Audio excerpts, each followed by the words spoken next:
And that fits very well as a quick pattern matching with feminist movement. So we came down and we said feminist movement. That's our intuition at work. Now we have a second cognitive system. Kahneman calls it system 2. It's very slow, it's very ponderous, it's painful. So I'll give an example. System 1, if I say, what's 2 plus 2? Effortlessly, your mind says 4, right? If I say, what's 17 times 23? Anyone got an answer?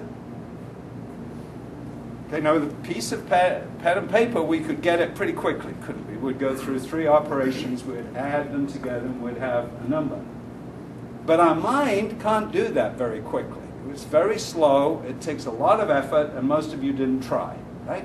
You kind of, well, 17 times 23, so 17, well, let's say 230 is 10 times 23. I can do that, but can I remember that, and 7 times 23, and can I add those together?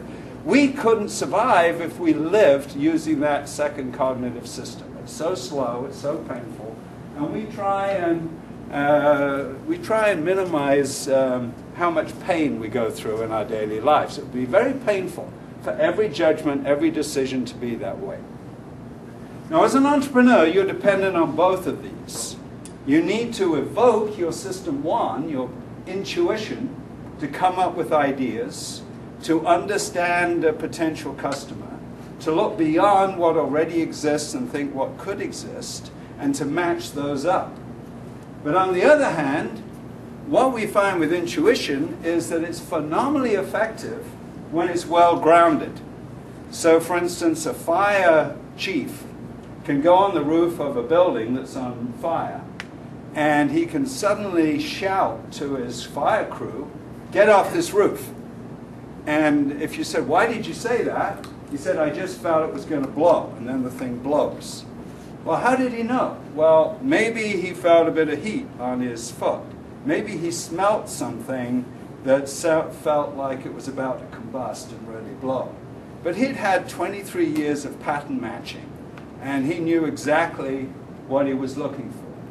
And he responded as quickly as we respond in recognizing a face.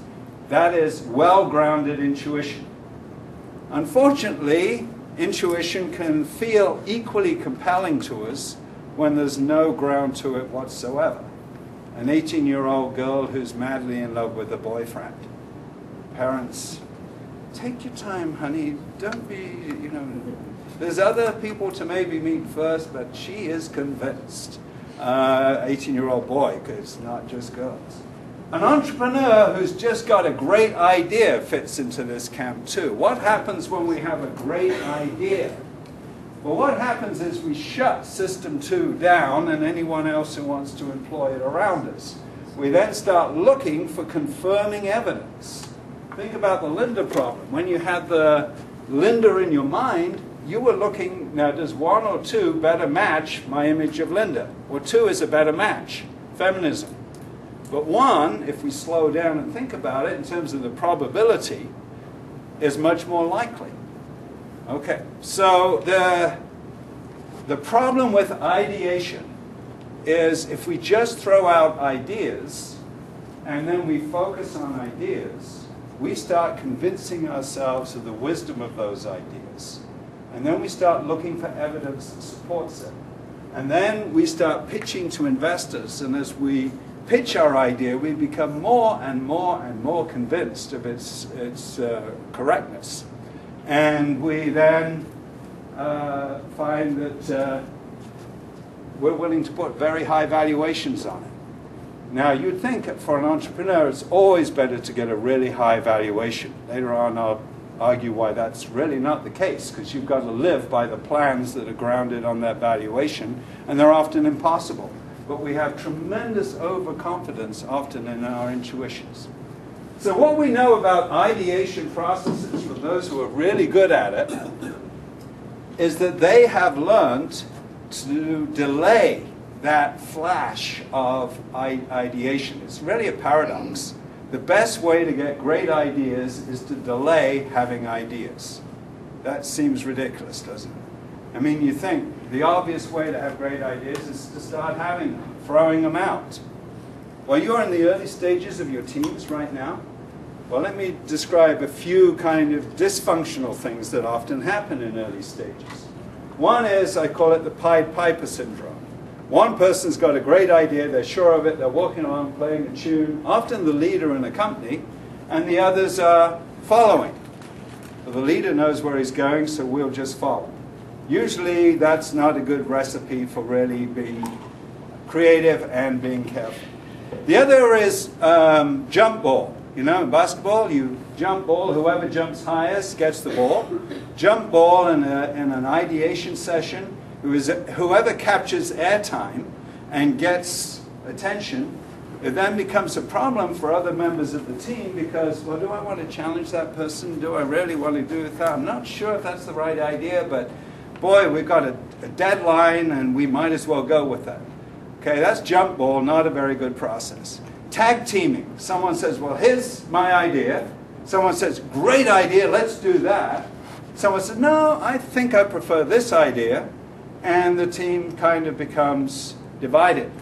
So we find always that the toughest part of these projects that you're on is the very early stage before you've got a really good grounded idea. That feels wrong.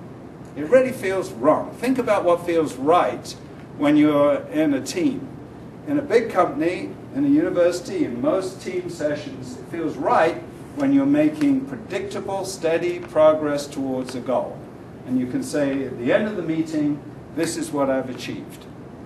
When you come out of a meeting and you've been putting things all over the place and you've got no conclusion and you spend another week, that feels wrong.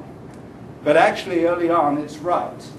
It's kind of a paradox. It's like pilots, when their plane is stalling, the correct thing to do is to put the nose to the ground, dive towards the ground to build up speed, and then regain altitude.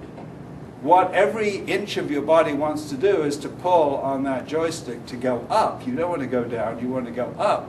That intuitively feels right, but it's totally wrong. So it's interesting if we think about ideation as a real process. By the way, mostly I think it's a buzzword that doesn't describe a real process. But for a few places, it is a real process. And one of them are the really top professional design firms. Now, they've got a heck of a challenge because they make their living by other firms contracting with them to come up with really great new products and services that they pay for. And most of these all fail. So they have to be really good at what they do. And the one that's kind of pioneered a process I'm going to talk about in a minute is called IDEO.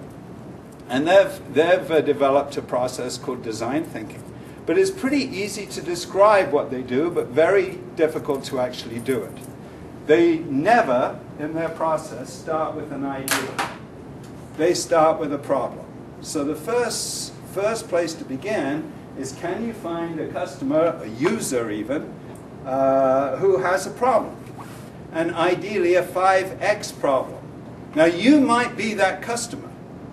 Actually, users are a great source of innovations. So sometimes problems that you have as a customer might be a good starting point.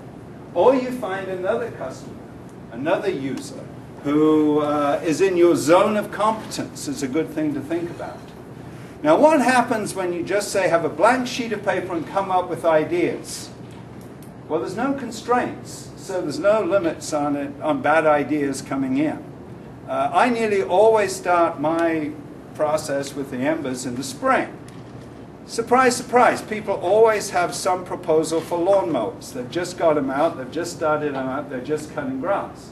One team of engineers wanted to redesign lawnmowers. Said, you got 10 weeks. You know, look in the mirror, and if Sir James Dyson is not staring back at you, forget it. And it took him 13 years to reinvent the vacuum cleaner. Another would start off with, well, dog poop on the lawn. Yeah, that's a nuisance problem. Is it a 10x problem?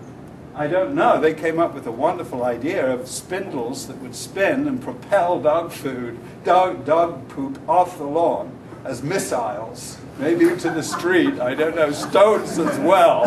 You know, brilliant what the mind can come up with no constraints. But you need constraints.